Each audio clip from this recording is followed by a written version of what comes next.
Jules memiliki tekanan yang sangat berat.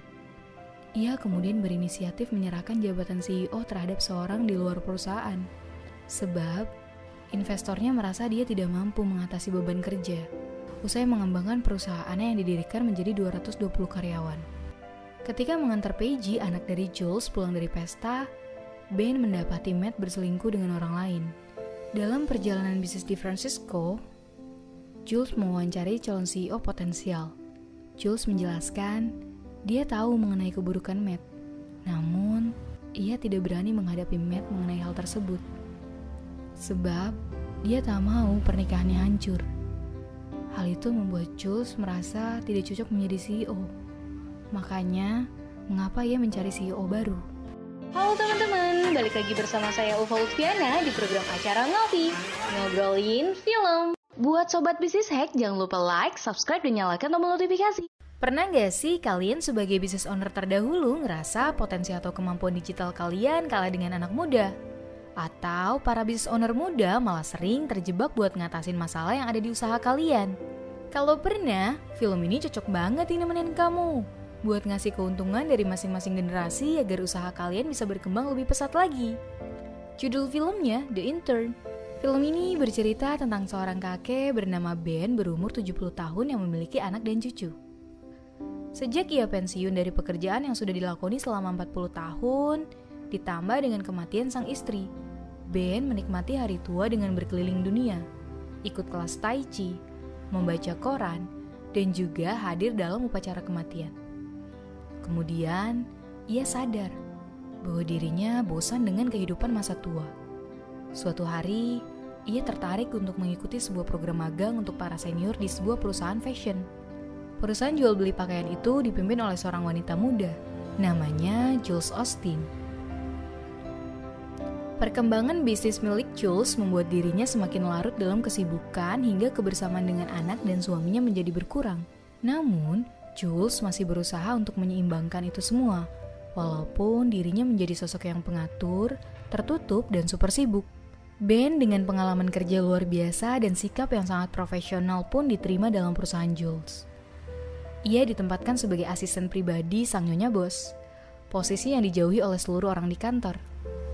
Pengalaman berpuluh tahun menjadikan Ben menjadi sosok profesional meskipun gaya kantor lama tak dapat ia lepaskan. Ben sempat kerepotan dengan kecanggihan teknologi yang asing bagi dirinya. Perlahan-lahan ia mulai terbiasa dan menjadi sahabat bagi sesama rekannya. Ben salah satu anggota magang yang sangat aktif, di mana ia selalu membantu karyawan yang lain. Hingga suatu pagi, Ben datang lebih awal untuk membersihkan sebuah meja di kantor yang selama ini selalu berantakan. Jules sangat senang melihat tindakan baik Ben. Dan seperti biasa, saat ada salah satu karyawannya melakukan sesuatu yang baik, mereka akan mengapresiasi dengan membunyikan lonceng dan bertepuk tangan sebagai tanda terima kasih kepada karyawan tersebut. Jules juga percaya bahwa bentuk apresiasi kecil seperti itu membuat karyawan semakin semangat dalam bekerja dan melakukan hal-hal baik lainnya.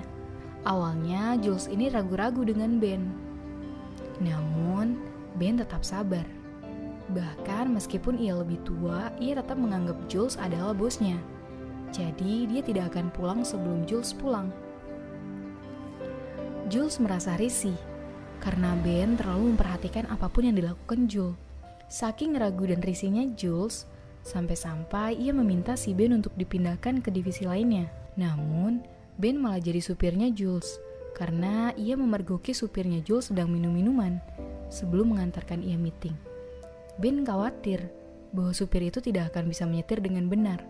Makanya Ben berinisiatif untuk menggantikan supir tersebut. Dari situ Ben jadi semakin dekat dengan Jules. Ben malah bisa jadi bapak, sahabat, juga teman.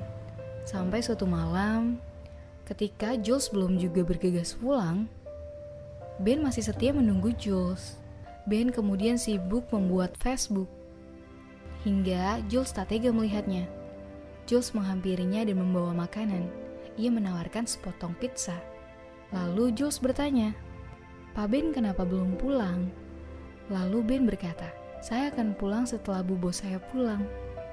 Dengan senyum ikhlas. Lalu Jules melihat bahwasanya Pak Ben sedang membuat Facebook. Seketika, Jules membantunya melengkapi biodata dari Pak Ben.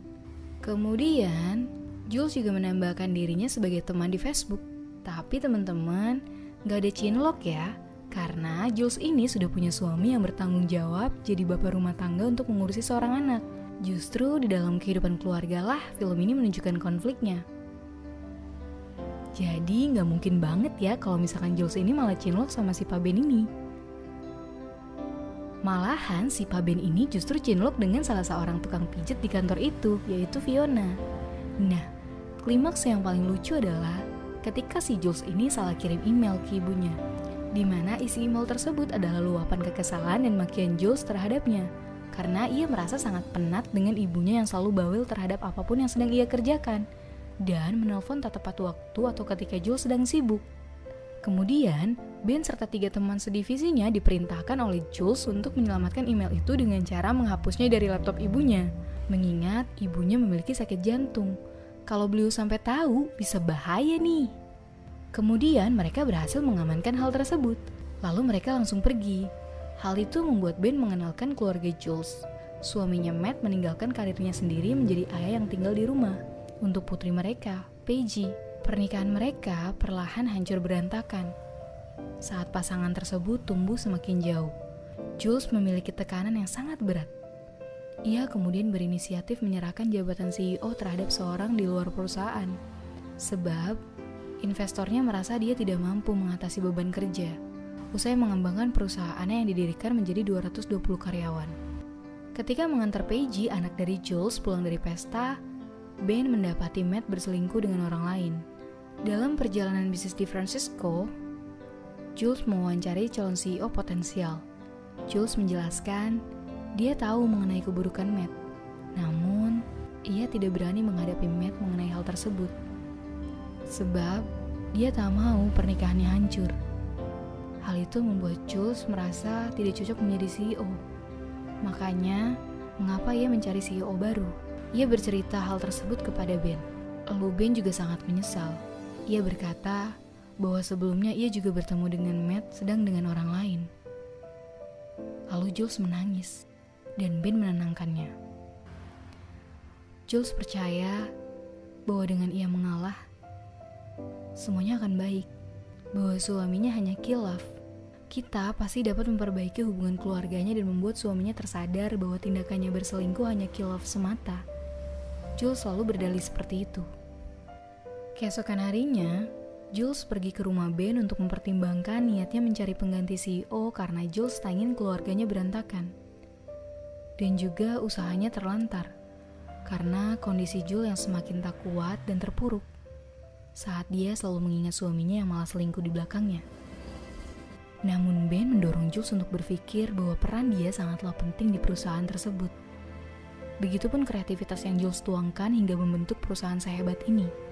Ben juga mengingatkan Jules bahwa akan sangat disayangkan jika ia mundur dan menyerahkan perusahaannya dipimpin oleh orang lain. Kemudian, Matt seketika mampir di kantor mendesaknya mempertimbangkan kembali. Kemudian, suaminya menyesal. Ia berkata bahwa ia khilaf. Ia janji tak akan mengulanginya lagi. Namun ia tetap percaya. Ia tak mendukung tindakan Jules untuk mengganti CEO dari perusahaannya. Ia tetap percaya bahwa CEO terbaik adalah dirinya. Matt mau melakukan apapun untuk Jules, agar Jules mau percaya lagi dengannya. Kemudian, dengan kebesaran hati Jules, ia langsung memaafkan suaminya. Jules sangat senang sekali. Dia langsung berlari mencari Ben, namun Ben tak bisa ditemui. Ia malah mengambil cuti hari itu.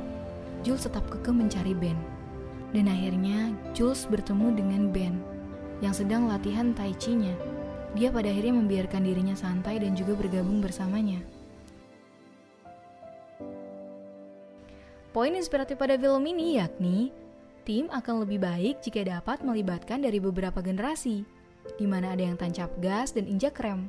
Pada film ini ada pada adegan saat Ben sebagai orang tua menyadari hal-hal yang anak-anak muda tidak sadari. Ketika Jules jengkel dengan banyak penolakan dari klien, Ben tahu apa yang mesti dilakukan. Begitupun dengan Jules. Jules mengajari Facebook kepada Ben. Dalam waktu singkat, pengalaman membuat Ben menjadi anggota tim yang berharga. Saat Jules merasa frustasi dengan keberadaan Ben, anggota lainnya berhasil meyakinkannya bahwa Ben berharga. Umur tidak menjadi hambatan. Kemudian, dari film ini kita juga dapat belajar bahwa kita bisa menyerap ilmu melalui antar generasi, seperti pada adegan dalam film ini, yakni saat Ben mengajari para anak-anak muda tentang pentingnya bawa sapu tangan. Sebaliknya, para anak-anak muda mengajari Ben tentang teknologi dan mendorongnya untuk mengejar wanita seumuran dia yang dia sukai. Kita sering banget nih membatasi diri untuk belajar hanya karena masalah umur dan senioritas. Padahal sesuatu yang berharga dapat kita pelajari dari siapapun. Lalu kita juga dapat belajar dari karakter Jules, yang memiliki obsesi, disiplin tinggi, juga pandai dalam manajemen waktunya, hingga membawanya dalam kesuksesan. Nah, bagaimana menurut kalian? Karakter mana sih yang paling kalian suka? Yuk sharing dengan cara komen di bawah. See ya!